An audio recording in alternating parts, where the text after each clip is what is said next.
Frequency Podcast Network. Stories that matter, podcasts that resonate. I don't have much to say here other than this. Finally. After the fastest run-up in interest rates in Canadian history, the Bank of Canada has finally cut rates for the first time since the start of the pandemic. Monetary policy no longer needs to be as restrictive and lowered the policy rate by 25 basis points to 4.75%. It has been 4 years since the Bank of Canada actually lowered its interest rate. And when that rate first hit 5% last year, it was the highest it had been since March of 2001. It's been tough. You could almost hear the collective sigh of relief on Wednesday morning from anyone with a mortgage, a car payment, or a line of credit, or really any kind of debt. But should they be waiting to exhale? This is 1/4 of a percentage point. How much of a difference will it actually make to Canadians who are struggling to afford to keep up payments on their debt? Is this the first big move in a long-term plan to ease pressure, or a trial balloon that could quickly be popped if the economy doesn't respond? I'm Jordan Heath Rawlings. This is The Big Story. David McDonald is a senior economist for the Canadian Centre for Policy Alternatives National Office. Hey, David. Hello, thanks for having me. You're welcome. As I said in the intro, finally, I'm glad to be talking to you about this. Finally, we're seeing some rate cuts. Maybe a little late, but maybe better late than never. Give us a little context around interest rates in Canada. How does the recent period of what we've all been feeling as high interest rates compare, historically to those periods? Yeah, I mean, the interest rates that, 5% overnight rate is actually pretty mid-range in terms of the overnight rate. If we look back post-Second World War to today, it's actually pretty similar to the levels we were at just before the Great Financial Crisis in 2008.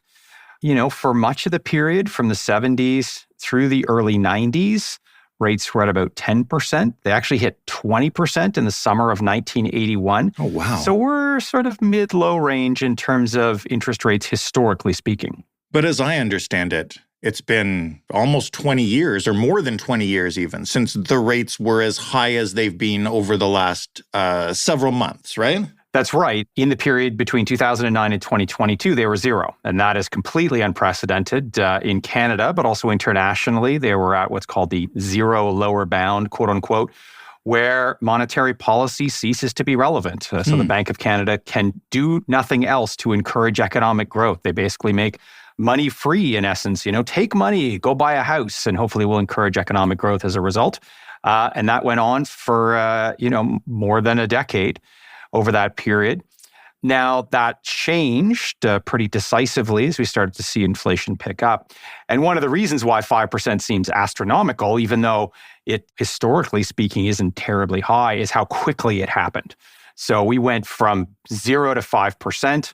We went from 0 to hero in about 17 months.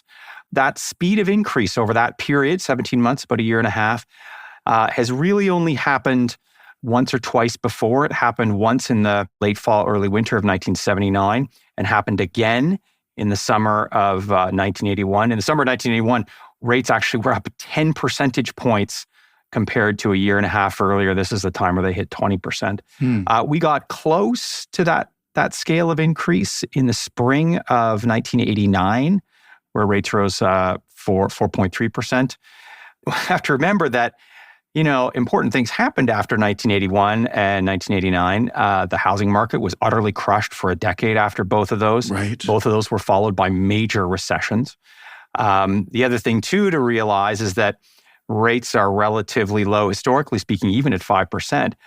But other things had adjusted when rates were higher. So the cost of a house was a heck of a lot lower in the 70s, 80s, and 90s when interest rates were 10, 20%. And that's one of the adjustments that you would expect to see with much higher rates is lower house prices and also, lower costs for other things.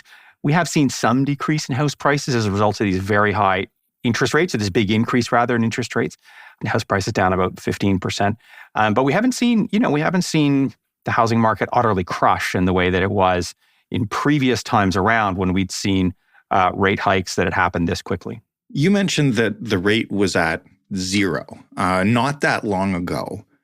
How did that low cause Canadians to feel the pain a lot more, I guess, when, to your point, even a modest rate, a historically modest rate of 5% is hit? Yeah, I mean, technically it was 0.25% in terms of the overnight rate, but the bank considered that as low as it could go. There was some experimentation in Europe with negative interest rates.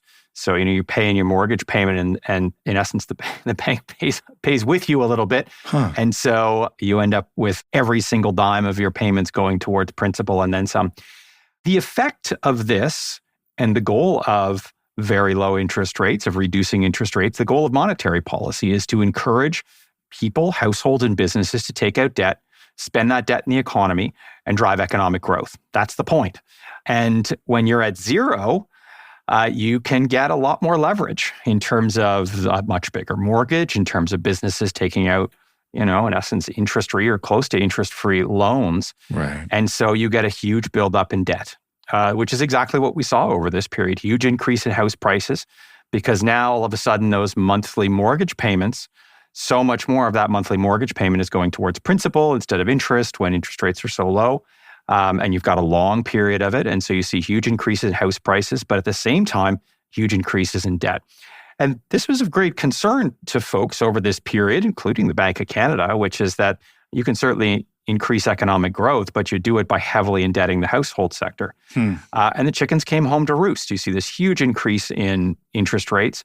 So now all these big debts that were manageable at 0% maybe become a lot less manageable at 5%. And certainly the house prices that were manageable at 0% become a lot less viable at 5%. But as you mentioned, the housing market hasn't really collapsed in the way we had seen previously, at least not yet. Why is it so resilient now compared to previous periods of high rates? So it does take time for the housing market to adjust. Certainly volumes have collapsed. So we're just not seeing the same level of transactions. People just aren't selling their houses because they can't get what they think they might expect. That hasn't yet translated really into prices. Maybe it will. It may be a matter of time before that finally translates into prices and people do have to move. And so they're going to end up selling their homes and reduce prices. Certainly this reduction in the interest rate today could have some impact on the volume in sort of the spring sales season. The other piece is that, look, we have over 900,000 new people entered the workforce in just the last 12 months. Right. Thankfully, 600,000 of them got jobs, lending credence to the very strong labor market that we've had over this period has accepted a lot of new workers. And that is going to push the other way. So that's going to put some pressure on house prices. Investment in the housing sector has become, an important means of Canadians for increasing their wealth, increasing their retirement savings. You don't sell a house when you move it, you keep it and you rent it. So much so that in big cities like Toronto or Vancouver, a third of the residential housing stock is investors. Certainly there's some part of this that's real estate investment trusts that are buying up some of the big buildings. They have a specialized tax break and so on. A lot of it, though, is just, regular folks that are using housing not as a place to live, but as an investment, bringing additional leverage to the market, which means that house prices are going to stay higher than if those folks, invested in the stock market instead of continued using housing as an investment tool. This rate had been stable for many months before this current decision. Is that usual? And why has the bank waited so long to make this cut? I remember having this conversation last December. Are they going to be ready to cut in January? I don't think that was the first time that I've had it because people are really struggling. Yeah, it's not that unusual for the rate to stay the same for a period of time. We think of the Bank of Canada as fine-tuning the economy, and this type of language makes it into Bank of Canada communications. In reality, monetary policy has huge lags. So changes in the overnight rate that are being made today aren't going to be fully felt for 18 months to 2 years. So we're making policy for 2026. Right. And so it's one of the reasons why rates tend to stay the same for some period is that you are attempting to make these changes longer term. When it comes to the bank not cutting sooner, to help people out with the affordability crisis. In essence, the bank doesn't care about the affordability crisis. That's not their role. Their role is to target inflation at 2% within a range of 1% to 3%. Those goals are given to it by the government of Canada, which owns the Bank of Canada. And they are to do that with interest rates exclusively. So there's a box, and they're in the box, and they're operating in the box. They are concerned about the things outside the box, but in the end, they're operating in the box, which is they want to bring inflation down. They want to do it with interest rates. And the basic idea here is that you end up spending so much on mortgage and interest costs as a consumer, as a worker. Incidentally, those mortgage interest costs are part of the CPI inflation index. So they actually push inflation up, right? As interest rates go up, these parts go up. But the idea is that you spend so much on them, you have nothing left to spend on other things, or you have fewer dollars to spend on other things. And the rate of increased prices and those other things goes down. And then on average, and that's what inflation is, the average of these price changes. On average, things go down. And in particular, the bank is concerned about persistent or long-term inflation. Clearly, we don't want inflation at 20% for years on end. There's very little empirical evidence that 3% inflation is better than 2% inflation or 4% inflation. But the concern of the bank is, quote unquote, long-term inflation. This is built on this premise that workers and consumers and their excess spending is what's driving inflation. You during the pandemic potentially lost your job and you got CERB. And because you received CERB, you've got this extra money and you're spending it in the economy. The details of the inflation that picked up in 2020, that hit its peak in June of 2020, really challenges this assumption that it's consumers and workers that are the primary drivers of inflation. Big drivers of inflation in 2022 were supply chain backups. This creates temporary monopolies where you've got the corporate sector that doesn't see competition because the competition can't import goods. And so you're in a position where you can raise prices like you would in a monopoly. It's temporary. The supply chain issues have been sort of sorted out since then.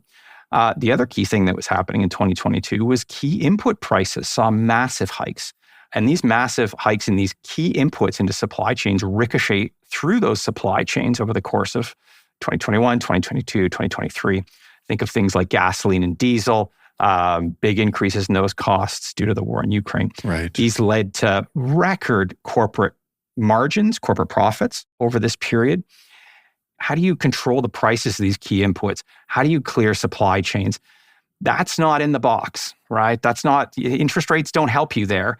And so the Bank of Canada attempts to do what it can do on inflation on these interest rates, even though these big drivers had little to do with consumer spending and everything to do with, if you're a company at the right place in the supply chain, you get a temporary monopoly, you get massive corporate profits, and you laugh all the way to the bank. And, this is one of the big results of inflation, where a lot of this money went, is ended up as corporate profits.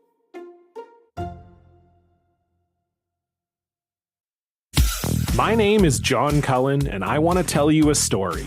It's a story about a scandal, broken relationships, gossip, rumors, money, corporate rivalry, and curling.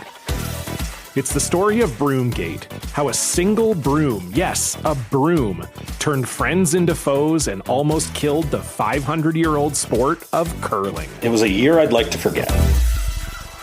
Broomgate, available now.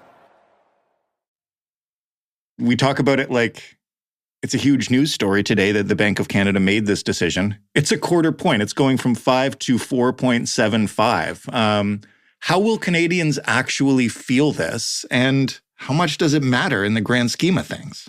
In terms of the immediate impact, if you have a variable rate mortgage, whether it's fixed payment or variable payment, you will see this impact immediately.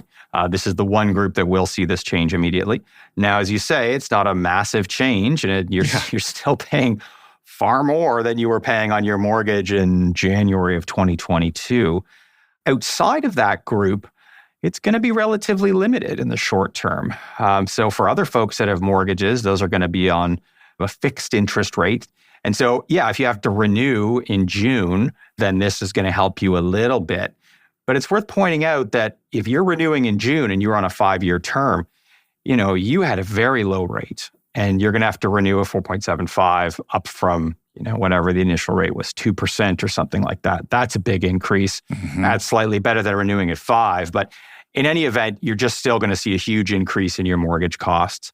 for folks that were unlucky enough to have to renew their mortgage a month or two ago, there's been a pretty decisive shift away from variable rate mortgages towards fixed rate mortgages because people don't want to bear the risk of further increases. I mean, they got stung once, they don't want to get stung again. They're locked in for shorter terms. I mean, we're seeing not 5-year terms, more say 3-year terms. And so the impact of this particular change, you don't see it for a year or two because of all these effects. People are locking in rates. And this is happening on the business side too. And businesses take out loans as well. And they try to fix those interest rates as well. They don't want to get stung by big swings in interest rates. I think the bigger question is whether this is part of a trend. Is this the first cut? Are we going to see another cut in July and other cuts in the fall and so on? Yeah. And then you see a bit of a bigger impact. But the broader point here is that interest rates are just going to be higher now. They're not going to go back to zero like we saw, for the 2020 through 2022 period.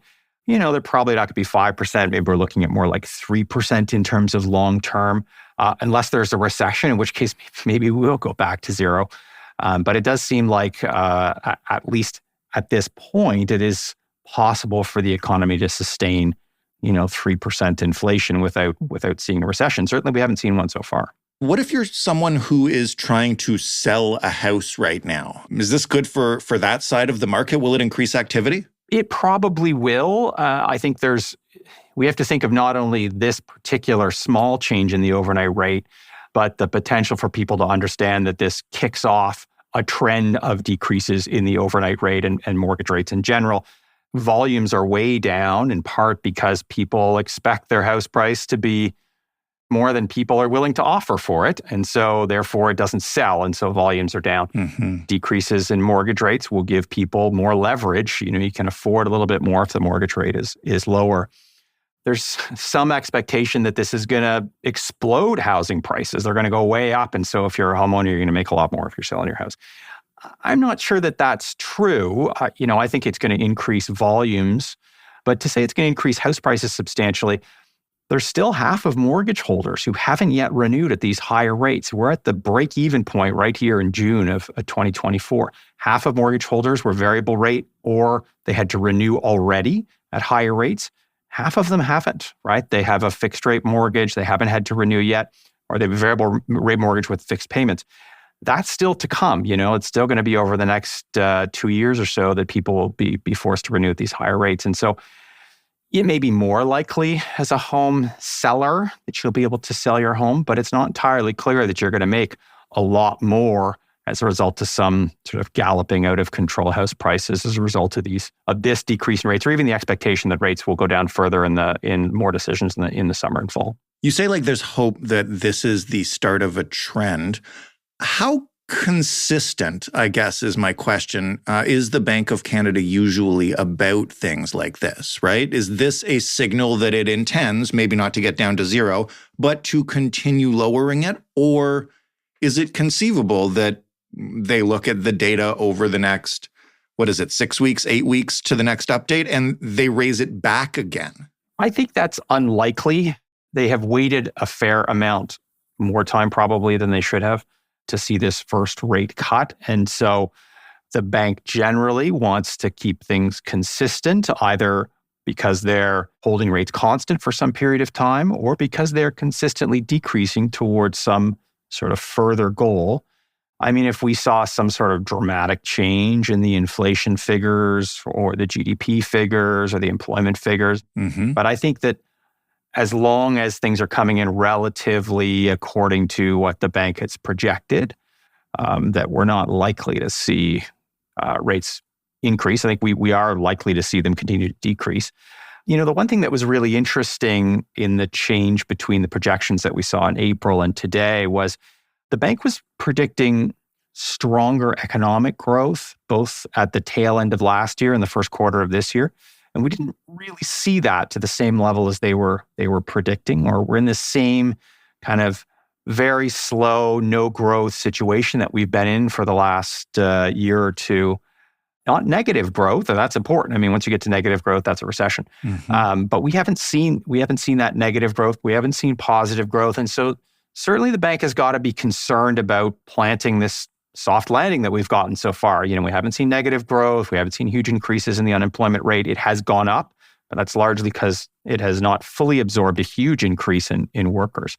But they must be being concerned that you don't want to find yourself 2 months from now or 6 months from now in a recession as these interest rates start to bite a lot harder. This has been our experience, is big increases in interest rates yield a recession. We haven't seen that yet this time around, but that's certainly our historical experience in Canada. Last question then. There's a ton of discussion around interest rates in general today. I'm sure I'm not the only person you're speaking to in the media, and this is happening all over the country. What is one thing that you wish Canadians and people having these conversations today understood about interest rates that you find often missing from the conversation? Yeah, there's often these very simplistic relationships between interest rates and other things like GDP and inflation that doesn't scratch the surface. We often assume that, we put interest rates up and GDP goes down. That relationship is not at all even, right? Interest rates don't affect all parts of economic growth evenly. It affects some parts very dramatically and affects others not at all. So interest rate hikes, for instance, kills new residential housing construction, kills renovation and the real estate sector. Also car sales, interestingly. But it has no impact on the GDP generated from things like food being sold in grocery stores, which remains one of the big issues. Is that one of the other impacts of high interest rates is we're just not building housing the same way that we should be given the housing crisis. Right. And the other piece too is interest. We assume interest rates go up, inflation goes down, as if inflation goes down across all categories. It doesn't. Higher interest rates drives up prices in key areas like mortgage interest and rent costs, which is particularly relevant to an economy like Canada's, where you've got very high debt levels on the household side. On the flip side, high interest rates has no impact on things like food and gas prices, although it does have an impact on house prices. So higher interest rates can drive house prices down. That being said, house prices in the way that we conceive of them as like the Real Estate Association's average house price, it's not actually part of the CPI index. And so looking at beyond the simple relationships that, interest rates up, inflation down, you get a much more interesting picture of what's happening and what some of the solutions could and should be to trying to get affordability under control. David, thank you so much for this. It's really fascinating to get a more complete picture of what's going on when these headlines hit. Sure thing. Thanks for having me. David McDonald, Senior Economist for the Canadian Centre for Policy Alternatives National Office.